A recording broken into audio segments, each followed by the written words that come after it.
Dred Scott v.Sandford, 60 U.S. 393, also known simply as the Dred Scott case, was a landmark decision by the U.S. Supreme Court in which the court held that a Negro, whose ancestors were imported into and sold as slaves, whether enslaved or free, could not be an American citizen and therefore he had no standing to sue in federal court, and that the federal government had no power to regulate slavery in the federal territories acquired after the creation of the United States. Dred Scott, an enslaved man of the Negro African race who had been taken by his owners to free states and territories, attempted to sue for his freedom. In a 7-2 decision written by Chief Justice Roger B. Taney, the court denied Scott's request. The decision was only the second time that the Supreme Court had ruled an act of Congress to be unconstitutional, although Taney hoped that his ruling would finally settle the slavery question. The decision immediately spurred vehement dissent from anti-slavery elements in the North, especially Republicans. Many contemporary lawyers, and most modern legal scholars, consider the ruling regarding slavery in the territories to be dictum, not binding precedent. The decision proved to be an indirect catalyst for the American Civil War. It was functionally superseded by the Civil Rights Act of 1866 and by the 14th Amendment to the United States Constitution, which gave African Americans full citizenship. The Supreme Court's decision in Dred Scott v. Sandford is unanimously denounced by scholars. Bernard Schwartz says it stands first in any list of the worst Supreme Court decisions. Chief Justice C. E. Hughes called it the court's greatest self-inflicted wound. Junius P. Rodriguez says it is universally condemned as the U.S. Supreme Court's worst decision. Historian David Thomas Koenig say it was unquestionably our court's worst decision ever. Background: Dred Scott was born a slave in Virginia in 1795. Little is known of his early years. His owner, Peter Blow, moved to Alabama in 1818, taking his 6 slaves along to work a farm near Huntsville. In 1830, Blow gave up farming and settled in St. Louis, Missouri, where he sold Scott to U.S. Army surgeon Dr. John Emerson. After purchasing Scott, Emerson took him to Fort Armstrong, which was located in Illinois, a free state. Illinois had been free as a territory under the Northwest Ordinance of 1787, and had prohibited slavery in its constitution in 1819 when it was admitted as a state. In 1836, Emerson moved with Scott from Illinois to Fort Snelling, which was located in the Wisconsin Territory in what would become the state of Minnesota. Slavery in the Wisconsin Territory was prohibited by the United States Congress under the Missouri Compromise. During his stay at Fort Snelling, Scott married Harriet Robinson in a civil ceremony by Harriet's owner, Major Lawrence Taliaferro, a justice of the peace who was also an Indian agent. The ceremony would have been unnecessary if Dred Scott were a slave, as slave marriages had no recognition in the law. In 1837, the Army ordered Emerson to Jefferson Barracks military post, south of St. Louis, Missouri. Emerson left Scott and his wife at Fort Snelling, where he leased the services out for profit. By hiring Scott out in a free state, Emerson was effectively bringing the institution of slavery into a free state, which was a direct violation of the Missouri Compromise, the Northwest Ordinance, and the Wisconsin Enabling Act. Before the end of the year, the Army reassigned Emerson to Fort Jesup in Louisiana, where Emerson married Eliza Irene Sanford in February 1838. Emerson sent for Scott and Harriet, who proceeded to Louisiana to serve the master and his wife. While en route to Louisiana, Scott's daughter Eliza was born on a steamboat underway along the Mississippi River between Illinois and what would become Iowa. Because Eliza was born in free territory, she was technically born as a free person under both federal and state laws.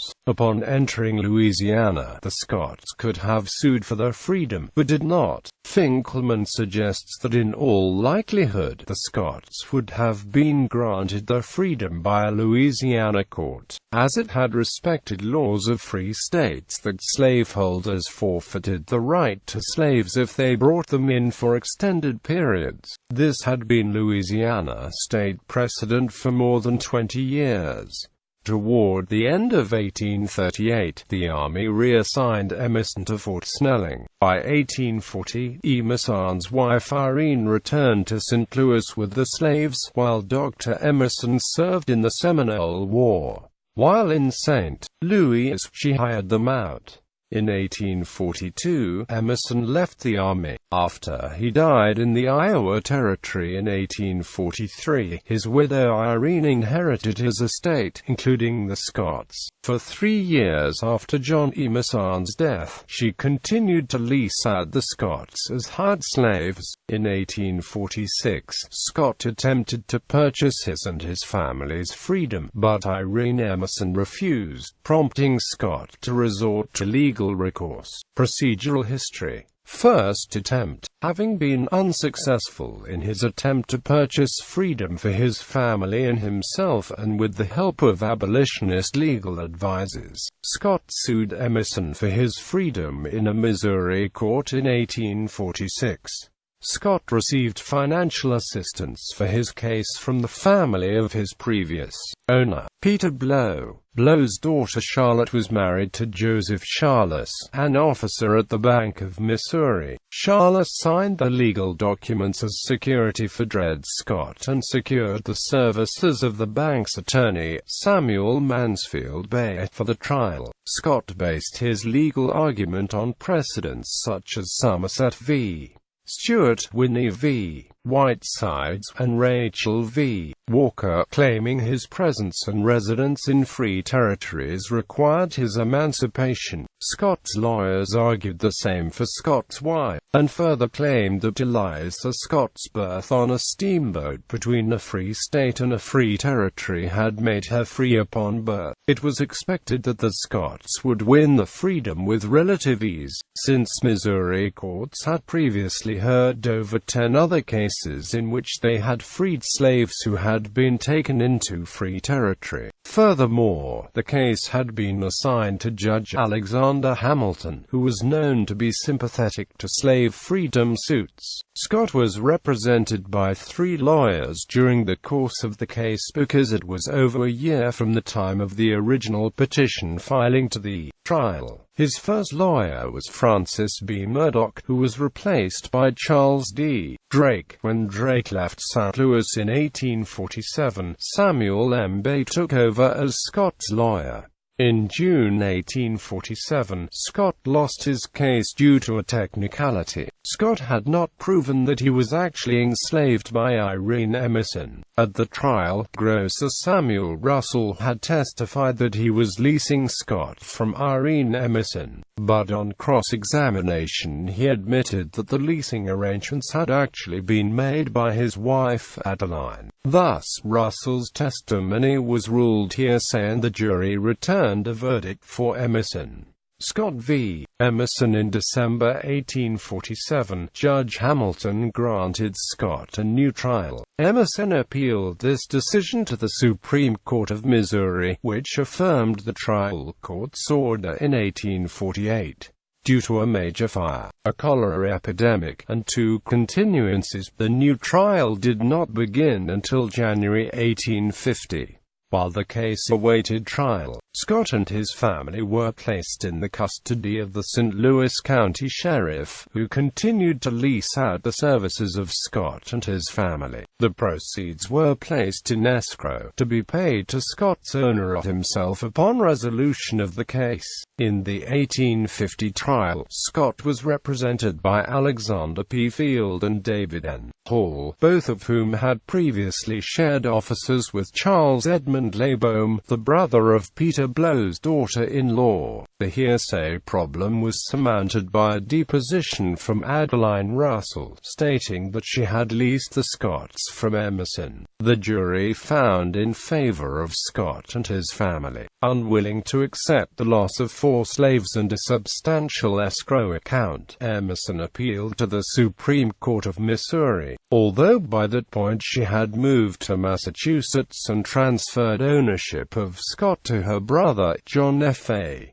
Sanford. In November 1852, the Missouri Supreme Court reversed the trial court's decision, effectively overturning 28 years of Missouri state precedent. It held that the Scotts were still legally slaves and that they should have sued for freedom while living in a free state. Chief Justice William Scott declared, "Times are not now as they were when the former decisions on this subject were made. Since then not only individuals but states have been possessed with a dark and fell spirit in relation to slavery, whose gratification is sought in the pursuit of measures, whose inevitable consequences must be the overthrow and destruction of our government. Under such circumstances it does not behoove the state of Missouri to show the least countenance to any measure which might gratify this spirit. She is willing to assume her full responsibility for the existence of slavery within her limits, nor does she seek to share or divide it with others."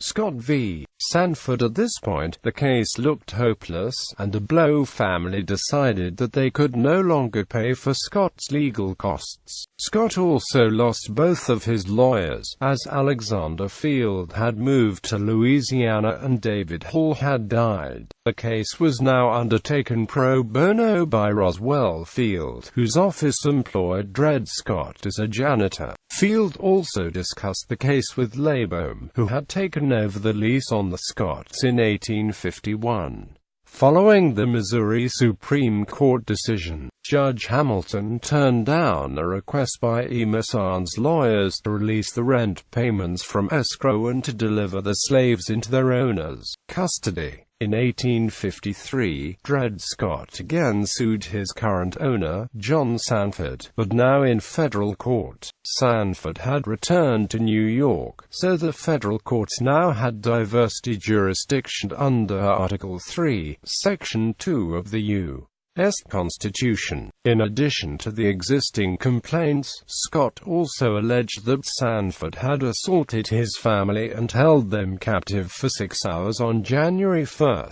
1853. At trial in 1854, Judge Robert William Wells directed the jury to rely on Missouri law to settle the question of Scott's freedom. Since the Missouri Supreme Court had held that Scott remained a slave, the jury found in favor of Sanford. Scott then appealed to the U.S. Supreme Court, where the case was recorded as Dred Scott v. Sandford and entered history with that title. Scott was represented before the Supreme Court by Montgomery Blair and George Tignor Curtis, whose brother Benjamin was a Supreme Court justice. Sanford was represented by Reverdy Johnson and Henry S. Geyer. Influence of President Buchanan. Historians discovered that after the Supreme Court had heard arguments in the case but before it had issued a ruling, the President-elect James Buchanan wrote to his friend, U.S. Supreme Court Associate Justice John Catron, asking whether the case would be decided by the U.S. Supreme Court before his inauguration in March 1857. Buchanan hoped the decision would quell unrest in the country over the slavery issue by issuing a ruling that put the future of slavery beyond the realm of political debate. Buchanan later successfully pressured Associate Justice Robert Cooper Grier, a Northerner, to join the Southern majority in Dred Scott to prevent the appearance that the decision was made along sectional lines, both by present-day standards and under the more lenient standards of the time. Buchanan's applying such political pressure to a member of a sitting court would be regarded as highly improper. Republicans fueled speculation as to Buchanan's influence by publicizing that Chief Justice Roger Taney had secretly informed Buchanan of the decision before Buchanan declared, in his inaugural address, that the slavery question would be speedily and finally settled by the Supreme Court decision. The Supreme Court ruling was handed down on March 6, 1857, just 2 days after Buchanan's inauguration. Chief Justice Taney delivered the opinion of the court, with each of the concurring and dissenting justices filing separate opinions. In total, 6 justices agreed with the ruling. Samuel Nelson concurred with the ruling but not its reasoning, and Benjamin Robbins Curtis and John McLean dissented. Opinion of the court. There were 3 questions before the court. Did the Supreme Court have jurisdiction to hear Scott's case? Was the Missouri Compromise of 1820 in compliance with the Constitution or an overreach by Congress? Did residency in free territories or states entitle a slave to freedom? Regarding the first point, the Supreme Court first had to decide whether the Federal Circuit Court had jurisdiction to hear Scott's case. Chief Justice Taney began the analysis with the established principles that federal judicial power is limited and that the record must affirmatively demonstrate that the case has a basis for jurisdiction recognized by the Constitution. The relevant basis for jurisdiction in this case is known as diversity jurisdiction, which is found in Article 3, Section 2, Clause 1 of the U.S. Constitution, and provides that the judicial power shall extend to controversies between citizens of different states. Scott declared he was a citizen of the state of Missouri and that the defendant was a citizen of the state of New York. The court acknowledged that this prima facie established federal jurisdiction under the Diversity Clause. However, Sandford disputed the jurisdictional claim and alleged that Scott was a descendant of an imported African slave, and by reason of such fact could not be a citizen of any state. Scott did not dispute his ancestry, but contended other allegations in his suit made evident that he had been emancipated, and therefore could have the status of citizen. The court held that neither Scott nor any other person of African descent, whether or not emancipated from slavery, could be citizen of a state, and therefore was unable to bring suit in federal court on the ground of diversity. Taney spent pages 407 to 421 of his decision chronicling the history of slave and Negro law in the British colonies and American states. His goal was to ascertain whether, at the time the Constitution was ratified, federal law could have recognized Scott as a citizen of any state within the meaning of Article 3, relying upon statements made by Charles Pinckney, who had claimed authorship of the Privileges and Immunities Clause during the debates over the Missouri Compromise. Taney decided, the affirmative of these propositions cannot be maintained. Quote, according to Taney, the authors of the Constitution had viewed all blacks as beings of an inferior order, and altogether unfit to associate with the white race, either in social or political relations, and so far inferior that they had no rights which the white man was bound to respect. The court also presented a parade of horribles argument based on the Privileges and Immunities Clause of Article 4, listing what the court considered to be the rights of citizens, and the inevitable and undesirable effects of granting Scott's petition. It would give to persons of the Negro race The right to enter every other state whenever they pleased, to sojourn there as long as they pleased, to go where they pleased. The full liberty of speech in public and in private upon all subjects upon which its own citizens might speak, to hold public meetings upon political affairs,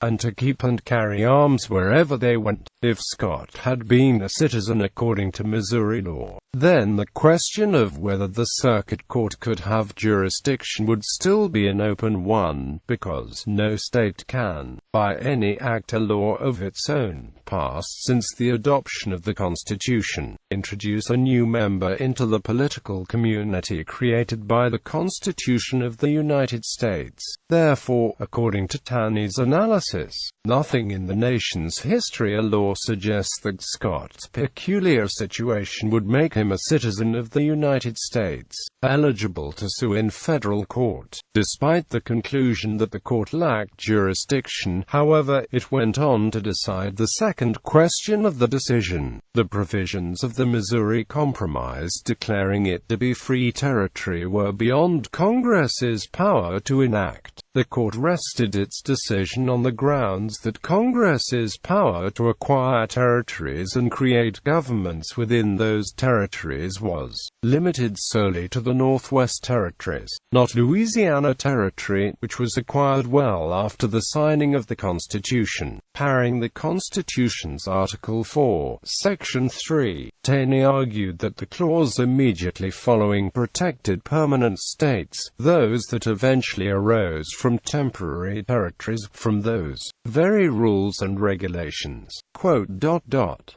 And nothing in this Constitution shall be so construed as to prejudice any claims of the United States, or of any particular state. The court also held that the Fifth Amendment barred any law that would deprive a slaveholder of his property, such as his slaves, upon the incidence of migration into free territory. This was the second time in United States history that the Supreme Court had found an act of Congress to be unconstitutional. The third and last question before the court was related and likewise evaded by the question of jurisdiction. Did Scott's residency in the Free Territory of modern-day Minnesota make him a free man? Citing a similar case in Strader v. Gray, Taney deferred to the opinion of Scott's current state's court system on the matter. We are satisfied, upon a careful examination of all the cases decided in the state courts of Missouri referred to, that it is now firmly settled by the decisions of the highest court in the state that Scott and his family upon the return were not free, but were, by the laws of Missouri, the property of the defendant, and that the Circuit Court of the United States had no jurisdiction when, by the laws of the state, the plaintiff was a slave and not a citizen. On this point, Taney also specifically cited the Supreme Court of Missouri's denial of Dred Scott's freedom, because the United States Circuit Court did not have jurisdiction on this matter. Taney argued, the decisions of the government of Missouri took precedence.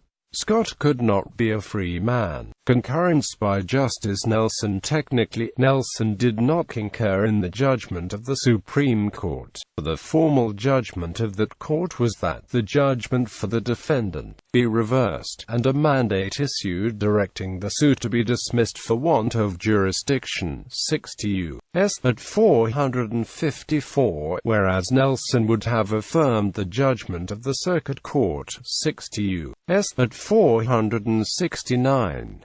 However, in terms of the practical effect on Scott and his family, it was immaterial as to whether his case was to be dismissed, as ordered by the court, or the judgment declaring on the merits that they were all still slaves be affirmed, as Nelson would have held. However, the legal theories of Nelson and the court were very different. Nelson expressly declined to address the jurisdictional issue, but instead addressed the merits of Scott's case.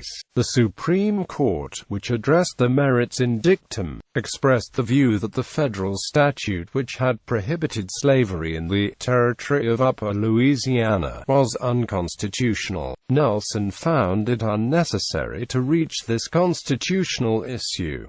To Nelson, the merits properly turned on a principle of states' rights. He assumed for purposes of argument that Scott might have been emancipated during his sojourn in Illinois and/or his sojourn in Upper Louisiana. However, in Nelson's view, each state that permitted slavery had the constitutional right to determine what effect it would give to any emancipation which might have occurred elsewhere once the Negro person had returned to that state. A state might, as the state of Louisiana did for a period by court decision, decide to honor extraterritorial emancipation, or a state might, as the state of Missouri did when its Supreme Court reversed Scott's initial victory in the Missouri court, decide to nullify any extraterritorial emancipation and revive the slave status. Since the state of Missouri had clearly determined that it considered Scott still to be a slave, irrespective of any prior emancipation, that foreclosed the issue for Nelson, and the Federal Circuit Court properly found him and his family to be slaves while they were in Missouri. Dissents by Justice Curtis and Justice McLean. Justice John McLean dissented, writing that there was no basis for the claim that blacks could not be citizens. At the time of the ratification of the Constitution, black men could vote in 5 of the 13 states. This made them citizens not only of the states but of the United States.